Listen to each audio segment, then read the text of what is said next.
My job usually isn't all that exciting, and that suits me just fine. I've long paid my dues in the grind of everyday work, and while many my age have already hung up their boots, I never quite had the funds to leave behind the working world. My body isn't as strong as it used to be, but at 60, I'm still in better shape than most, and that's exactly why I'm still employed. My name is Calvin Marks, and I work for Sentinel Secure, a no-frills security outfit that keeps me busy on night shifts.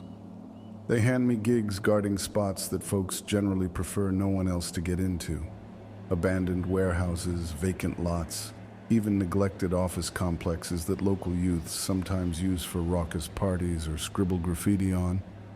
You might think that sort of work would be a thrill, but believe me when I say it's as dull as dishwater. I've had colleagues who faced break-ins or encountered looters scavenging for valuables. A few even had to fend off desperate souls stripping copper from run-down buildings. Most of those intruders scampered off at the first sign of trouble, yet I've heard a few horror stories of the more stubborn ones turning hostile.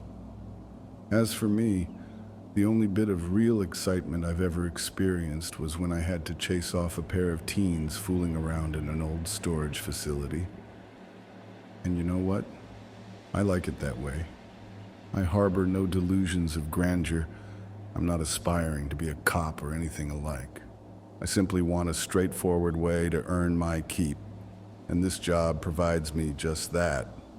I usually just find a spot to set up my little workstation, lug my laptop around and watch movies between rounds. The sound of those movies alone tends to scare off any would-be intruders, and I circle the perimeter every hour or so to make sure nobody's sneaking in. In terms of employment, I'd say I've got it pretty good, at least for the most part. Now, if you're going to be alone in a deserted building throughout the night, you'd best not be someone who scares easily. Me? I'm made of iron, or so I like to believe. Back in my day in the service, they used to say I had nerves of steel. I can't imagine much on God's green earth that could spook me, aside from the voice of old Sergeant Crisp. And I'm pretty sure that old coot kicked the bucket long ago. And I'm certainly not the sort to jump at my own shadow.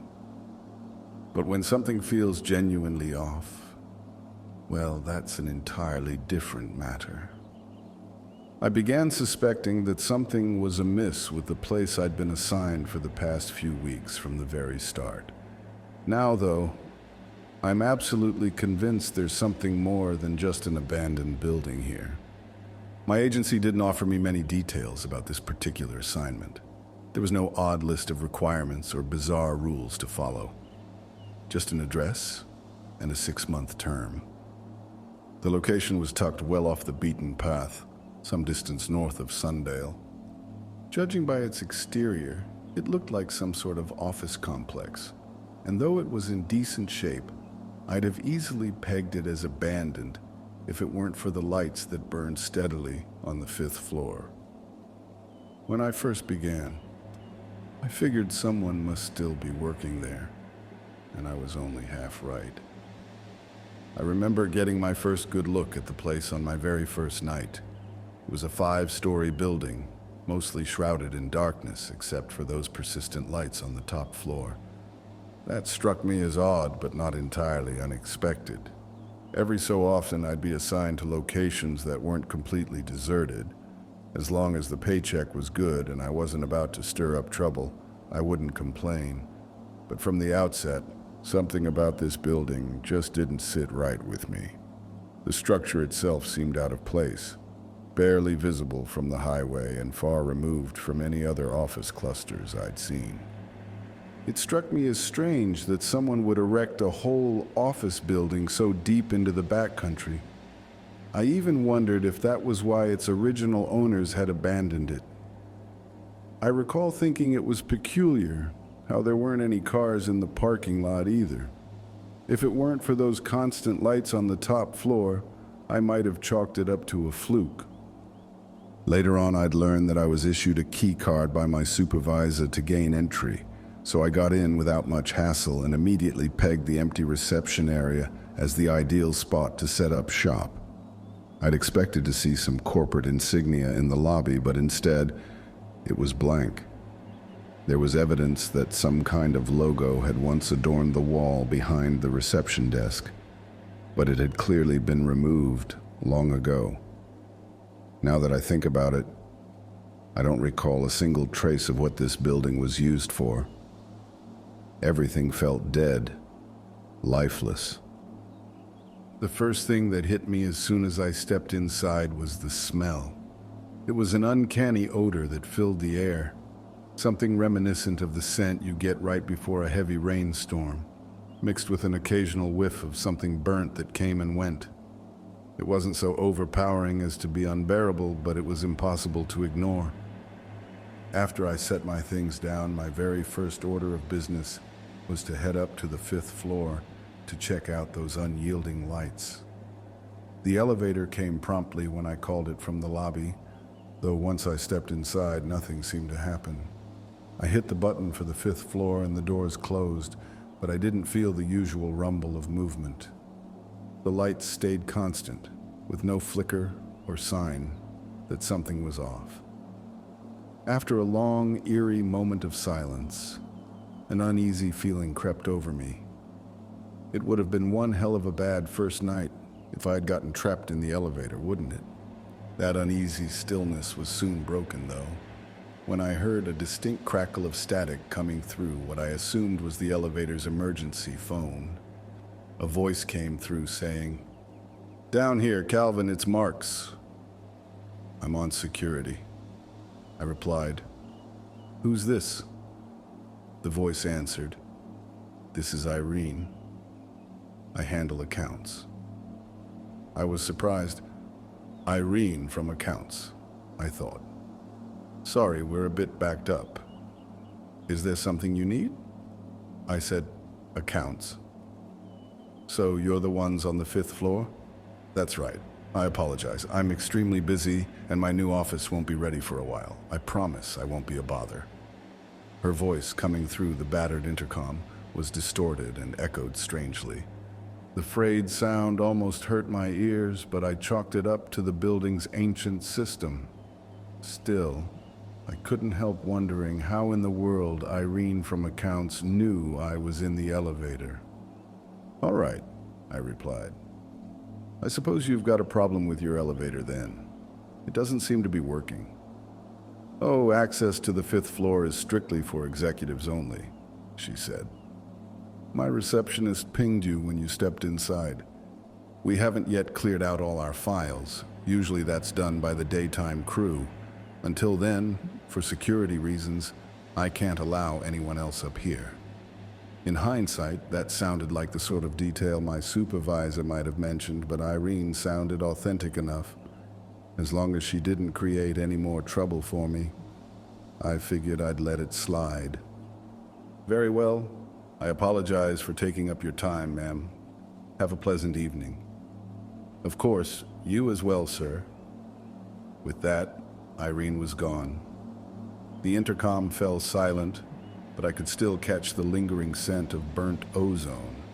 Oddly, it seemed even stronger inside the elevator. When the doors finally opened, revealing the lobby again, I stepped out, and the air suddenly felt cleaner. I then returned to the old reception desk to set up my temporary office. Strangely enough, I never saw Irene from accounts actually leave during my first night on the job, nor did I see anyone else emerging from the elevator. I didn't give it much thought at first. The following morning, the building was so isolated that no one was around to disturb me, so I spent the evening playing solitaire between rounds. Yet the lights on the 5th floor remained on when I returned for my second night on duty. I remembered looking up and recalling the voice I'd heard over the intercom the previous night. Irene from accounts. I figured she was probably burning the midnight oil again.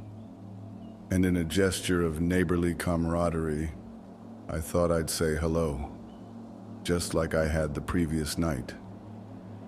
I set up my things and then headed for the elevator once more. I pressed the button for the 5th floor and waited, curious if I'd received the same response as before. I wasn't kept waiting for long. Irene's voice crackled through the dilapidated speaker, accompanied by that unmistakable burnt odor. I couldn't be sure if I'd entered a different elevator altogether. Maybe they all had that glitch. But her greeting was as familiar as ever. "Good evening, Calvin. Is something wrong?" she asked. I wondered if my attempt at friendliness had somehow ruffled her, so I responded, "Just straight to business. Are you working late again?" "I'm afraid so," she admitted. "I'm a bit of a night owl. It's the only time I seem to get anything done." "A night owl, eh? That might explain why I've never seen you leave. Are you really working from dusk till dawn?" I asked. "I'm afraid so. I suspect I'll be done soon enough. Maybe in another week," she said, before adding, "I'm sorry, but if there's nothing more, I must return to my work." Of course. Don't let me keep you," I replied. The intercom fell silent again, and soon the elevator doors opened. Before I could step out, however, I heard a soft, static sound once more. "Actually," Irene's voice said as I hesitated and stepped back inside, "could I trouble you for one more thing?" I paused. "What do you need?" I asked. "I'm expecting a delivery tomorrow night." "They don't come often, do they?" I remarked. "I'm afraid they're necessary to complete my work," she explained. "My usual courier comes at night. I'm unable to meet him in person, so he's been given a key card since you're on duty here. I thought it best that you be informed." "That's very considerate of you," I replied. "May I ask what kind of delivery it is?" "I'm not at liberty to say. Just trust that it's essential for what I do."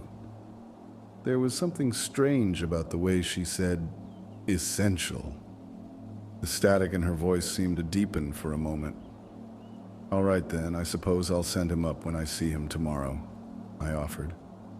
"You take care now," she said. I ended the conversation feeling more puzzled by Irene than ever before.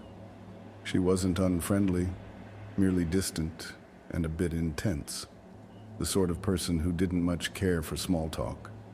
I thought to myself there were worse people to be around. That same night, a truck rumbled up outside and 2 men in white stepped out, rolling a cart from the back. One of them had his own key card, just as Irene had mentioned, and I exchanged a silent nod with him as he entered, silently acknowledging that he was expected. The man with the key card wheeled the cart toward the elevator, and I couldn't help but stare down at its contents. The object was long, about 6 feet, and was covered in a hard plastic casing. The men moved it with a reverence that made me uneasy, even though only one of them actually entered the elevator while the other lingered by the door, leaning against the wall as if studying me. "You're from around here, aren't you?" he asked, his tone almost conversational. "Something like that," I replied. "I'm just here to keep trouble at bay. It's been a few months since I've seen anyone around these parts. I thought maybe this place was abandoned." He lit a cigarette and shrugged. "I almost stopped you earlier, but since the building's empty aside from us, who's really going to care?" he said. "Have you been making these deliveries for long?" I inquired. "Yes and no. We used to have a regular schedule out here a couple of years back, though back then we'd always head into the basement. I actually thought they'd close this building down around the time we stopped. A buddy once mentioned there'd been some sort of accident, but I guess it wasn't that serious if they're still working here. We got a call a few months back telling us the same setup, only now we take him up to the 5th floor." With a shrug, he added, "There's a basement, if you're interested." I frowned. I haven't seen any access to one in the elevator. "Oh, we used to enter through there," he explained, gesturing toward a set of elevators on the far side of the lobby. "The receptionist used to let us in, though I doubt you'd have access now, since that desk I commandeered was empty." My eyes were drawn to the elevators he indicated. He took a long drag on his cigarette and shook his head. "You wouldn't happen to know what this building was before it got shut down, would you?" he asked. "I suppose it might have been some kind of medical lab," I guessed, mostly out of curiosity. "I'm not really sure if they closed it for good or simply moved elsewhere. It's not really my business," he replied. The elevator doors beside him then opened, and his partner stepped out along with the cart. The cart and its mysterious contents were gone. He nodded at the smoking man before both of them headed back toward the door. "Well, see you when I see you," the smoking man said. And just like that, they were gone. After they left, I fiddled around with the nearby elevators he'd pointed out, trying to see if I could get them to open. There was a keypad that might have worked with a key card, but mine didn't do the trick. I wasn't sure there was any way for me to descend into the basement, even if I wanted to. Perhaps that was for the best. I might have gotten into trouble snooping around down there. Still, my curiosity was piqued. I tried the elevator I'd used before and then decided to head up to the second floor. The elevator worked fine, and surprisingly, my mysterious friend upstairs didn't try to stop me or question what I was doing. The second floor wasn't anything remarkable. The hallways were barren and the rooms I passed were empty. Some clearly once served as offices, while others I couldn't quite tell. One room looked like it might have been a boardroom or a break area, but it was completely stripped of furniture and cabinets. The hallways seemed to wind on forever, dead, silent, and empty. I've always maintained that I'm not one to scare easily, and I stand by that. But no matter how tough a man is, wandering alone in a place like this makes the hairs on the back of your neck stand on end. That burnt, ozone-like smell wasn't so bad on the upper floors. Whatever was causing it seemed mostly confined to the elevator shaft. After checking the second floor, I took a quick look at the third and fourth floors as well, but I didn't spend nearly as much time there. Judging by the view from the elevators, there wasn't much to see, just more emptiness, much like the rest of the building. While on the fourth floor, however, I caught a glimpse of a narrow doorway leading to a stairwell. It was just a short walk away from the elevator doors. A reinforced glass window offered a view into a concrete stairwell that appeared completely empty. Studying it, I got an idea that might land me in hot water, but the mischievous streak in me was too tempting to resist. Sure, my friend upstairs might have prevented the elevator from reaching the fifth floor, but she couldn't stop me from taking the stairs, could she? Perhaps those stairs would even lead me down into the elusive basement. I had nothing to lose by checking it out. It was my job to patrol every nook and cranny of the building, wasn't it? So I opened the stairwell door and stepped inside. The stairwell was as cold as ice, and that strange ozone smell was back in full force. It didn't bother me too much, though, as I climbed the concrete steps, my own footsteps echoing off the walls.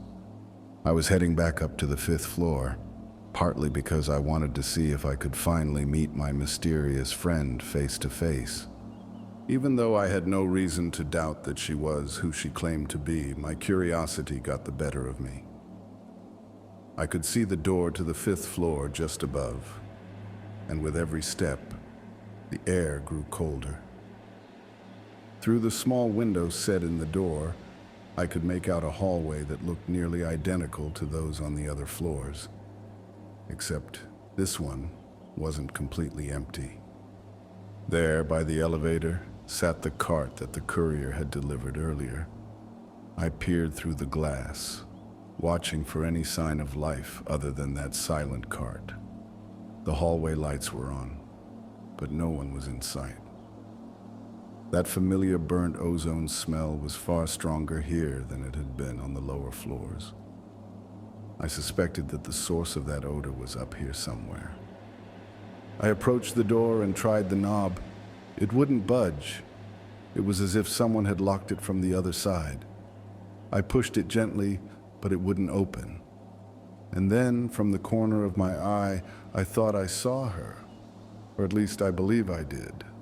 I hadn't seen anyone step into the hallway earlier, so either she had been there all along, or she moved as silently as a cat. I only saw her back, a woman in a dark coat with shoulder-length midnight hair. She stood over the cart as if about to inspect its contents. Her posture was tense, and her hands, stark white against the dark fabric of her coat, looked almost ghostly. I couldn't help but notice that she was wearing gloves. The tips of her fingers were oddly dark, and it seemed as though something was dripping from them. Perhaps it was just my imagination, but her hands looked as if they were cracked like porcelain. It was hard to tell for sure. The sound of my attempts to force the door caught her attention. I caught a slight turn of her head. I didn't get a good look at her face, but I could see her skin was pale as moonlight. I blinked, and as quickly as she'd appeared, she was gone. The cart remained where it was, untouched, though I was sure I could see small pools of something dark gathering on its surface. I stared through the glass a moment longer, trying to decipher what I'd witnessed, before turning back to the stairs. The simplest answer would be that it had been Irene. I'd seen her step away from her office to check on the package, then disappear. Simple, right? But something about those few seconds left me with an uneasy feeling I just couldn't shake. The next day, before I started my shift, I called my supervisor. I only reached his receptionist, so I left a message asking if anyone was still working in that building. I felt a twinge of paranoia even for asking. Surely he'd get back to me in a few days to assure me that a few people were on the 5th floor and that there was nothing to worry about. That reassurance might have helped me focus on my work, but I felt compelled to ask anyway. The next few days passed uneventfully. I would arrive, set up in the lobby, and while waiting out my shift, I kept an eye on the building. If Irene had any issue with me trying to get up to the 5th floor, she never mentioned it. Then again, I never tried using that elevator to access the 5th floor again. The only way I ever knew she was there was by the persistent glow of those lights. I even attempted to access the basement a few times, but the stairwell never led downward, and I couldn't get those additional elevators to budge. Disappointed, but not overly bothered, I resigned myself to the mystery. Perhaps it was for the best. Curiosity can sometimes land you in trouble, and whatever lay down there was probably nothing more than empty rooms, not worth the risk. About a week after I'd started my new assignment, the second delivery arrived. It was the same 2 men in the same truck, rolling up to drop off a cart much like the first. Only this time, there were 2 carts instead of 1. As before, the man with the key card steered his cart into the elevator and got inside, while his companion leaned casually against the wall, a second key card clutched in his hand, lighting a cigarette. I nodded in greeting. "Still here, I see," the man asked. "Were you expecting someone else?" I replied casually. "Nah, it's nice to see a familiar face for a change. This place has been creeping me out. It's too quiet. You know, I can't imagine how you managed to stick around here," he said. "I wouldn't think the doctor would be much of a social type." "The doctor?" I asked, curious. "Yes, the doctor," he replied nonchalantly. "I've heard her referred to as Dr. Ellison sometimes." "Dr. Ellison? No, something else maybe," I stammered. "It'll come back to you," he shrugged. "Anyway, the lady in charge of the cadaver orders," he added with a wry smile. is quite a character. My stomach gave a strange twist as I glanced at the cart beside the smoking man. Cadavers? I repeated in disbelief. Dead bodies, exactly. We mostly deliver them to universities or hospitals for medical training. I continued to stare at the covered cart, feeling a growing unease as I realized there was indeed a dead body inside. The smoking man exhaled a plume of smoke and chuckled. My partner always jokes that if I keep puffing like this, I'll end up as a cadaver myself, so long as I'm not dropped off at a place like this. I couldn't gather my thoughts to reply. Instead, I just stared at that cart and the grim cargo within. Then I couldn't help but wonder what an accountant really needed cadavers for. "What's with the look?" the smoking man asked when he noticed my stare. "What don't you understand?" I said softly. "These aren't ordinary bodies," he explained with a shrug. "I suppose it's a little creepy, isn't it? But do you have any idea what that mysterious woman upstairs is doing with these cadavers?" I asked hesitantly. "Not my business," he replied dismissively as the elevator doors opened beside him. His partner wheeled the second cart into the elevator and disappeared. I watched it go, then turned back to the smoking man. "Do you or your partner ever actually see the doctor?" I inquired. "Not recently," he answered. "My partner just leaves the key cards by the elevator. I think I met her once or twice a few years back, if I remember correctly."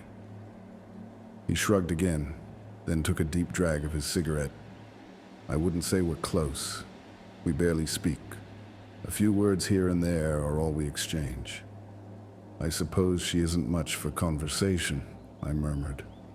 "Exactly," he agreed, before adding, "I got the feeling she wasn't a people person."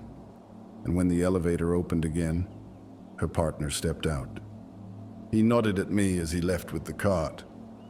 "See you later, alligator," the smoking man said casually, leaving me alone once more. I considered trying to access the elevator myself, perhaps to prove a point or to see if I could make it up to the 5th floor, and maybe even get a word with Dr. Ellison, whatever her real title might be. Something in me sensed she would have known better than to let me in, so I didn't try. It was too late to call my supervisor, and I wasn't even sure what I'd say. "Hey, boss. The accountant upstairs keeps ordering cadavers. Can you do something about it?" I thought. That didn't exactly sound like something one could explain without coming off as completely batshit crazy. Besides, I still hadn't received any feedback about Irene's presence on the 5th floor, and until then, I had been content to think that no news was good news. Now, however, I wasn't so sure anymore. Despite my mounting suspicions about the building, I kept coming back.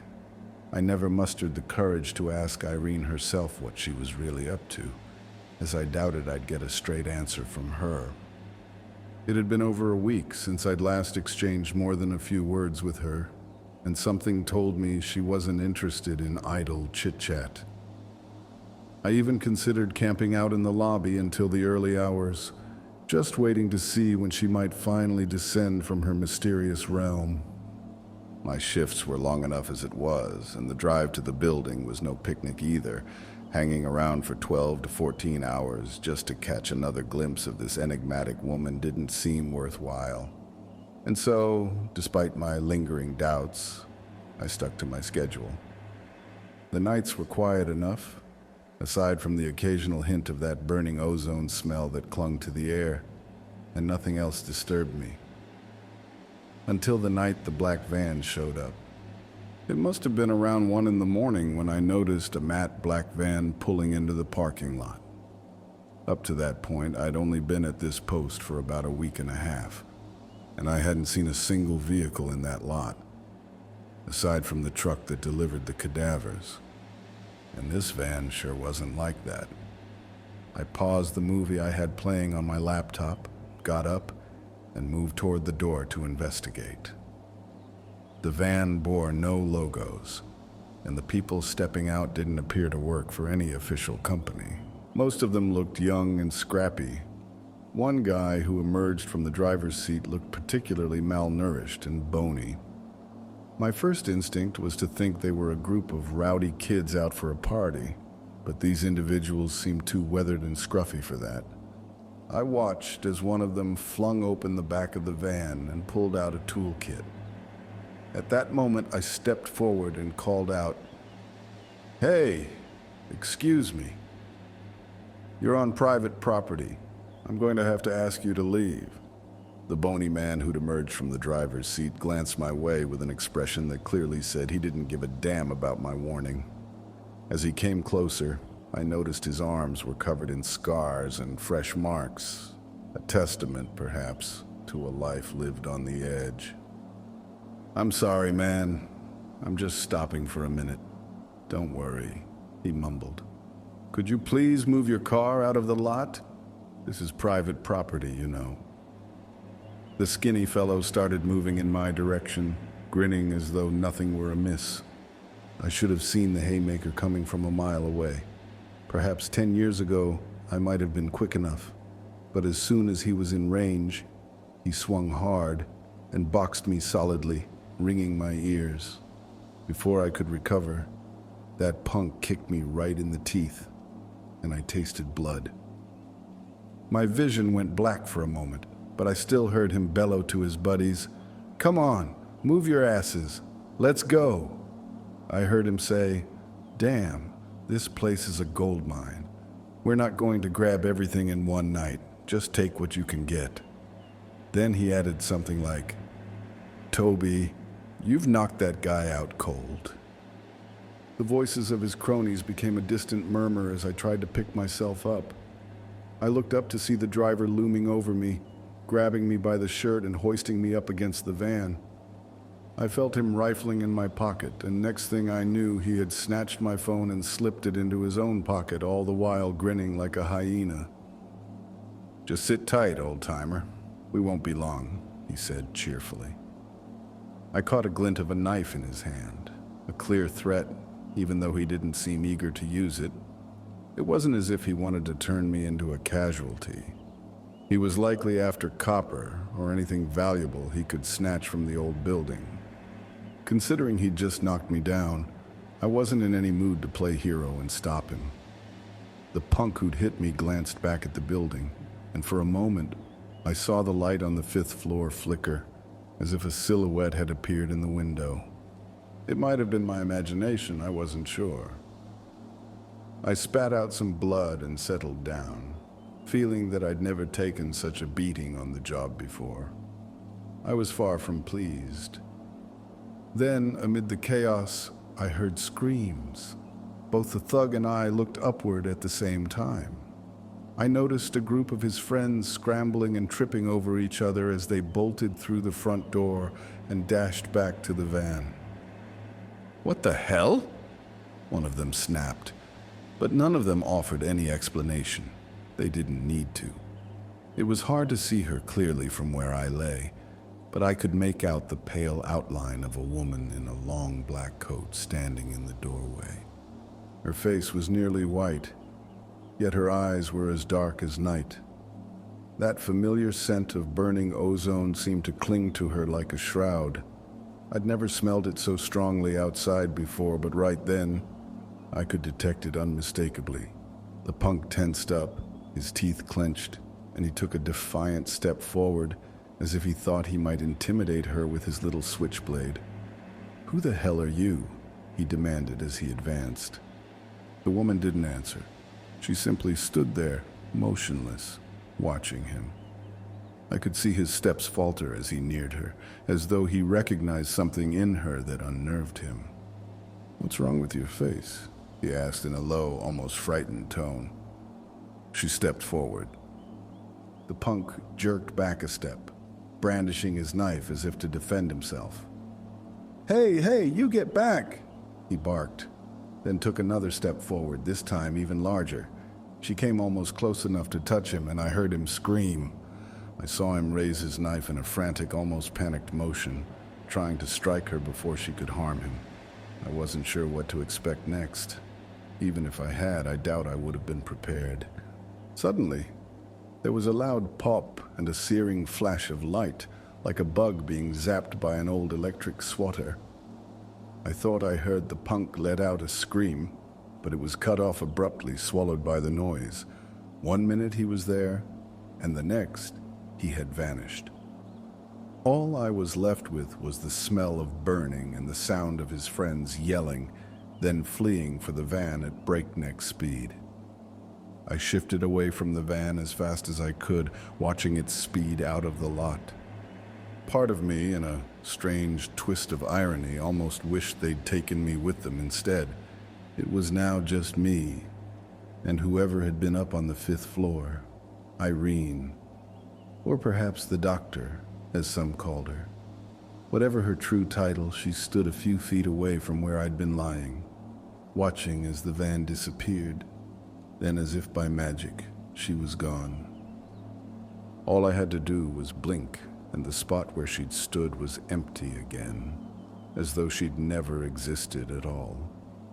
The only remnant of her presence was that lingering scent of burning, which faded almost as quickly as it had come. I didn't have a phone to call the cops. Even if I did, by the time I managed to gather myself and return to my desk, it might have all been in vain. What would I tell them? How could I possibly explain what I'd just witnessed?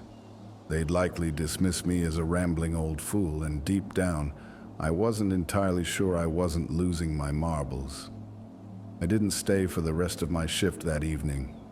Nobody was going to stop me from leaving, and so that's exactly what I did. The next day, I nearly had the urge to call my supervisor and demand that someone else be assigned to watch over that cursed place, but I didn't. Instead, I woke up the next morning sporting a shiner, a throbbing headache, and no clear idea of what I had really seen. One thing, however, was clear to me.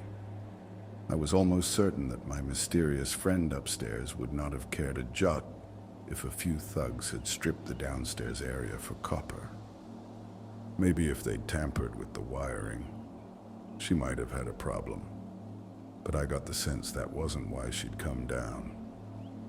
Somehow I believed she'd seen me on the ground and had come to help in her own silent way. Whatever her true motives were, I felt I owed her a word of thanks. That, in part, was one of the reasons I returned the next night, if not the main one. Just like before, I stepped into the elevator and pressed the button for the 5th floor. This time, as expected, the intercom sprang to life with a clear crackle. "Good to see you back, Calvin," came Irene's calm voice. The static seemed a little less harsh now, as if the system had settled. "It wouldn't feel right if I didn't thank you for stepping in last night," I said, still recovering from the previous ordeal. "Do you mind if I ask what exactly you did to that junkie?"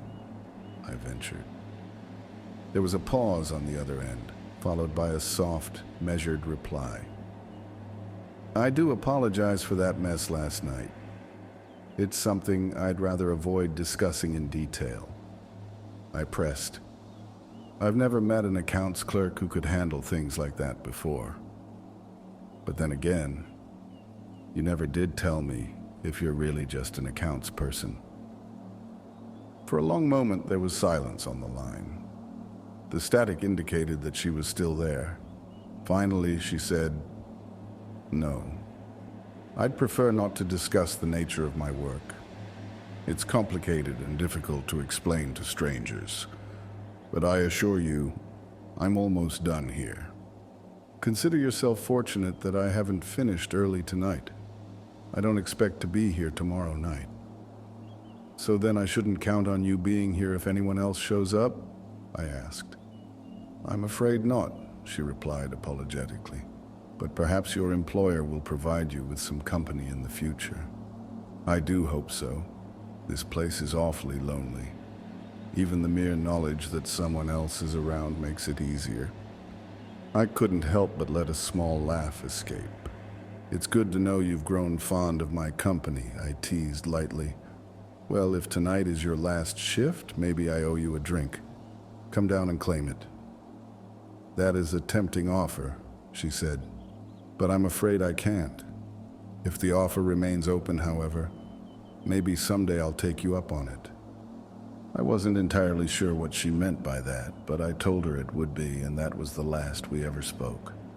The very next night, I stepped into the elevator once more to head to the 5th floor.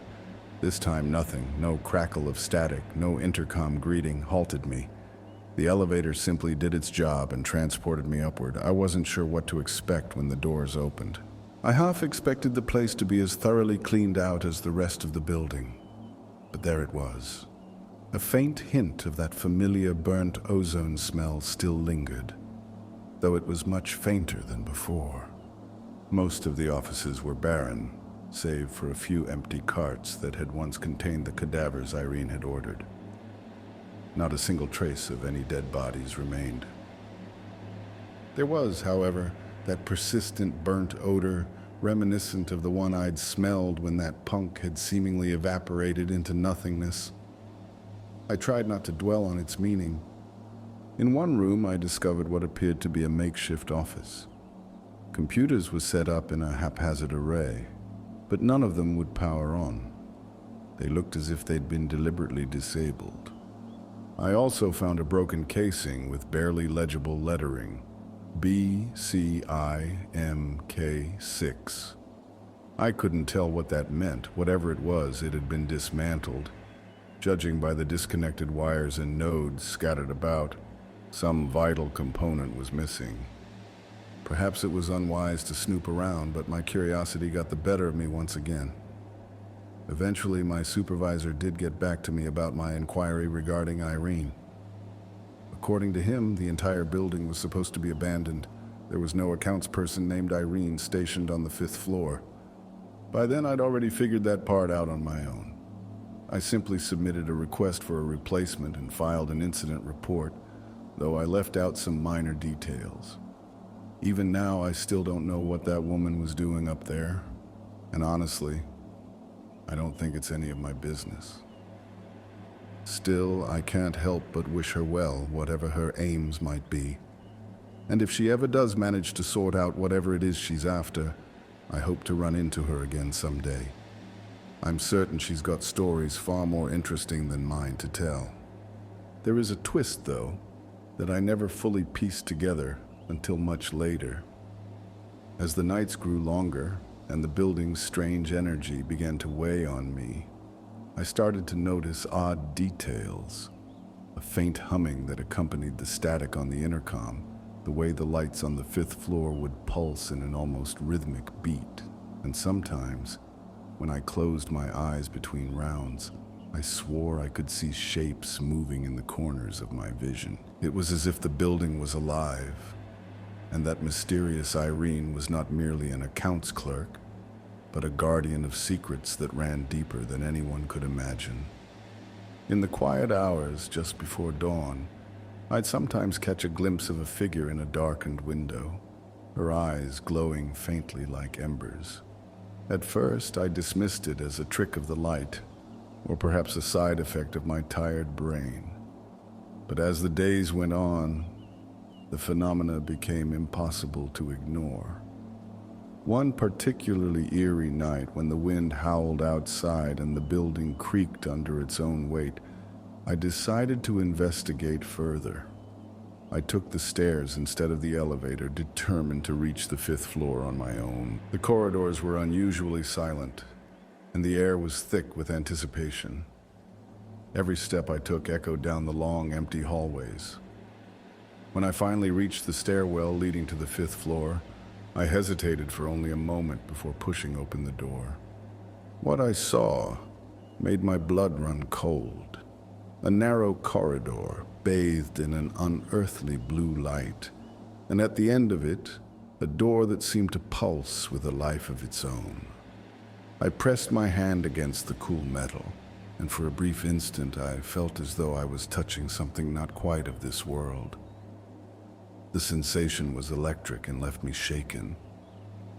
I stepped into the corridor, drawn forward by an inexplicable force.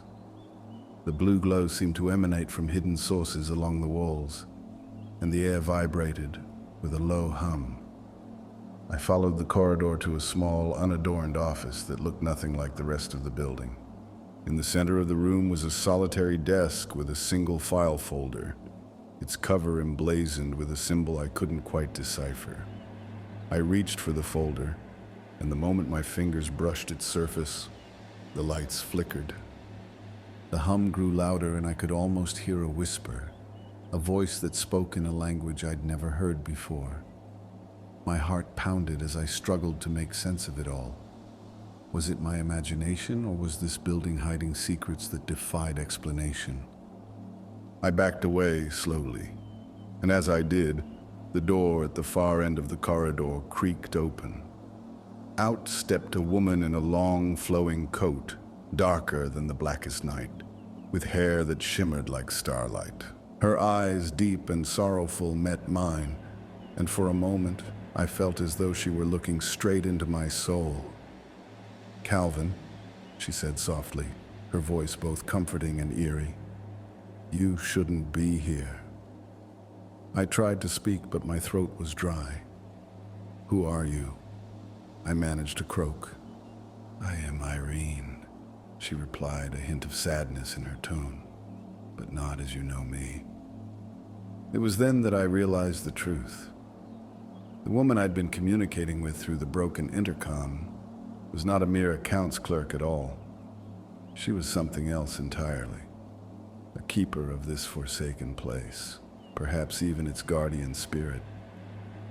Irene's eyes filled with an ancient sorrow, and she stepped closer, as if urging me to understand. "This building," she whispered, "is a nexus, a meeting point between the world you know and another, a realm where lost souls and forgotten memories reside. The cadavers you've seen, they are but a small part of the puzzle. They are remnants of a time when science and the supernatural intersected. My work here is not merely administrative, it is a vigil, a duty to keep the balance between what should remain hidden and what must be revealed." My mind raced as I tried to absorb her words. Everything, the eerie lights, the inexplicable hum, even the violent encounters with those intruders, suddenly took on a new, mysterious dimension. Before I could ask more, the corridor's blue glow dimmed, and Irene's figure began to fade like mist in the morning sun. "Remember, Calvin," her voice echoed as if from a great distance, "not all that you see is as it seems. Sometimes the most ordinary of places hide the most extraordinary secrets." And then she was gone, leaving me alone in the silence of the corridor, the file folder still clutched in my trembling hand. I returned to my regular rounds that night, my mind buzzing with questions. Who was Irene really? What was the true nature of this building? And why were these mysterious deliveries of cadavers of secrets so carefully orchestrated? I filed my report as usual, omitting the parts that defied explanation. After all, who would believe such things? My supervisor assured me that the building was supposed to be abandoned and that no one was assigned to it. Yet deep down, I knew better. I knew there was something inexplicable at work here. A hidden world that brushed against our own in fleeting, terrifying moments. Night after night, I continued my routine, my eyes occasionally drawn to the flickering lights of the 5th floor and the empty corridors that seemed to hum with a secret life of their own. I began to notice subtle changes. The static on the intercom seemed to carry faint echoes of another voice, and sometimes, in the dead hours before dawn, I caught sight of a figure standing by a window, watching silently. I couldn't shake the feeling that I was part of something far larger than a simple security job, a role in a strange play where reality and the supernatural intertwined. Even the deliveries took on an eerie significance. The men in white and the carts with their mysterious cargo became more than just routine occurrences. They were clues to a hidden narrative that I was slowly, unwillingly piecing together. Each delivery, each fleeting glimpse of a spectral figure, added another layer to the mystery. And through it all, Irene's enigmatic warnings haunted me, a constant reminder that there was a realm beyond the mundane that I had inadvertently stepped into. Despite all the unease, I found a perverse comfort in the routine of my work. I still set up my little workstation in the deserted lobby, played movies on my battered laptop, and patrolled the perimeters with the same methodical diligence. But now, with each passing night, the building seemed to whisper secrets to me. Secrets of lost lives, unfinished business, and a fragile boundary between the world of the living and the dead. I kept my discoveries and my conversations with Irene to myself, partly out of fear that no one would believe me, and partly because I wasn't entirely sure I understood what was happening. There were nights when I sat alone in the lobby, replaying the events in my head, trying to decipher the cryptic messages hidden in the static of the intercom and in the silent, shifting shadows of the building. In those moments, I began to wonder if I was destined to remain in this strange place, caught between a normal life and a surreal, inexplicable reality. One night, as the wind howled and the building seemed to groan under the weight of its own history, I resolved to confront my fears head on. I decided to return to the corridor with the blue glow, the place where I had encountered the truth about Irene. I waited until the building was at its darkest, and then I took the stairs once more, every step feeling like a descent into an unknown abyss. When I reached the corridor, the blue light was faint but unmistakable. The door to the mysterious office stood open, beckoning me in. My heart pounded in my chest as I stepped across the threshold, determined to uncover the secrets that had haunted me for so long. Inside the room, the file folder lay on the desk, and I opened it with trembling fingers. The contents were a jumble of old documents, photographs, and handwritten notes, snippets of information that hinted at experiments, rituals, and a convergence of science and the occult. I read about a project called MKBCI, a series of experiments aimed at bridging the gap between the physical world and a mysterious unseen realm. It seemed that decades ago, a group of scientists and mystics had attempted to harness energies beyond our understanding. Their work had been shrouded in secrecy, and when it went awry, the project was abandoned. But the building, and perhaps even some of those energies, had lingered on. As I pored over the documents, I began to see connections between the project and the strange events I'd witnessed. The lights that never went out, the odd deliveries of cadavers for medical training that now took on a darker hue, and Irene's cryptic warnings. It all pointed to a hidden history, one that someone or something was determined to keep alive in this forsaken place. I felt a chill run down my spine as I realized that the building was not merely abandoned. It was a repository of secrets, a silent witness to experiments that blurred the line between life and death. I carefully gathered the documents, tucking them away in my bag as evidence of a truth too bizarre to share. I left the room with a heavy heart and a mind swirling with questions. That night, when I made my rounds, everything seemed different. The corridors whispered with an urgency I hadn't sensed before, and every shadow felt charged with hidden meaning. Even the sound of my own footsteps seemed to echo with the voices of those long past. I began to understand that I was now part of a story much larger than my simple role as a security guard. I was a reluctant witness to a mystery that spanned decades. A secret that someone had been guarding, not just with key cards and locked doors, but with fear and silence. And as the nights turned into weeks, the inexplicable occurrences grew bolder. I started to see fleeting images in the reflective surfaces of dark windows, faces that vanished as quickly as they appeared. I heard distant murmurs that didn't belong to any living soul, and sometimes, in the quiet hours, I thought I heard Irene's voice, soft and insistent, urging me to uncover the truth. Yet for all my unease, I continued to do my job. Each shift was a balancing act between routine duty and the creeping awareness that I was surrounded by something extraordinary. My world had shifted, and the familiar comfort of my mundane existence was now interwoven with hints of a realm beyond. I began to accept that I might never fully understand what was happening in this building, but I also knew that I could not simply walk away. There was a part of me that was drawn to the mystery, that yearned for an explanation even as it trembled in fear. Then, one particularly stormy night, as lightning split the sky and rain battered the empty parking lot, the full weight of the mystery came crashing down on me. I was making my rounds near the entrance when I saw a flicker of movement out of the corner of my eye, a shape darting across the far wall of the lobby.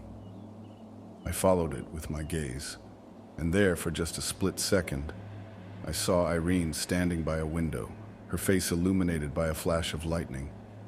It was as if she were watching me, silently urging me onward. I called out to her, but the only answer was the roar of the storm and the persistent hum of the building's ancient systems. In that moment, I realized that my life had changed irrevocably.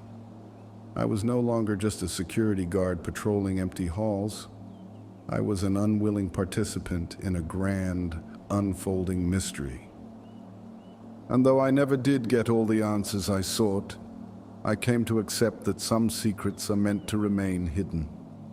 Perhaps the building and Irene's true identity would forever be shrouded in mystery, a secret whispered only in the dead hours of the night. As the weeks turned into months, I continued my shifts at Sentinel Secure, always with one eye on the flickering lights of the 5th floor and one ear attuned to the hushed whispers of the past.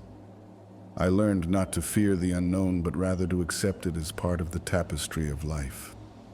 And sometimes, when the night was quiet and the corridors were empty, I'd find myself smiling at the thought of that strange, spectral presence who had once reached out to me, a silent guardian of secrets, a keeper of a mystery that lay just beyond the veil of everyday life. Now, as I write this, I'm not entirely sure what to make of it all. Perhaps I'm just an old man with too many late nights and an overactive imagination. But deep down, I know that there's more to this world than meets the eye. And in the silent, abandoned corridors of that building, among the echoing footsteps and the lingering scent of burnt ozone, lies a story that defies explanation. A story that I, Calvin Marks, am now a part of. Whether it's a ghostly warning, a remnant of failed experiments, or something entirely different, I intend to keep my eyes open and my mind sharp. For in the intersection of the ordinary and the extraordinary, sometimes the truth is stranger than any fiction. So here I stand, night after night, a lone sentinel in a building that seems to live and breathe its own secrets. And while I may never fully unravel the mystery of Irene, the cadaver deliveries, or the inexplicable hum that fills the halls, I've come to accept that some questions are meant to remain unanswered. After all, in a world where the boundaries between life and death, reality and the supernatural, are so perilously thin, perhaps it is better to simply watch, listen, and let the mystery unfold on its own. And maybe, just maybe, if fate is kind, one day I'll catch another glimpse of her.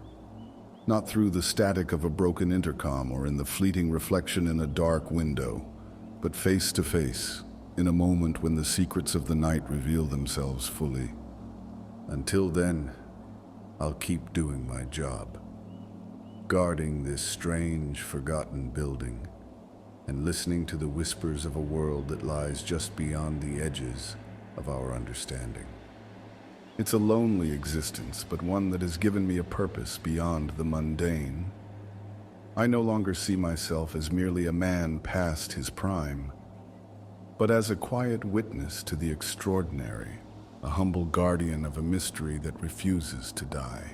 And so, as the nights roll on and the blue lights of the fifth floor continue their silent vigil, I can only hope that one day the truth will reveal itself, and I will finally understand the strange convergence of fate that brought me here. Until that day comes, I remain at my post, a solitary figure in the darkness, ever watchful, ever curious, and ever ready to face whatever the night may bring. For even in the midst of the ordinary, there lies a spark of the otherworldly, an echo of a secret too profound for words, waiting patiently for someone to listen.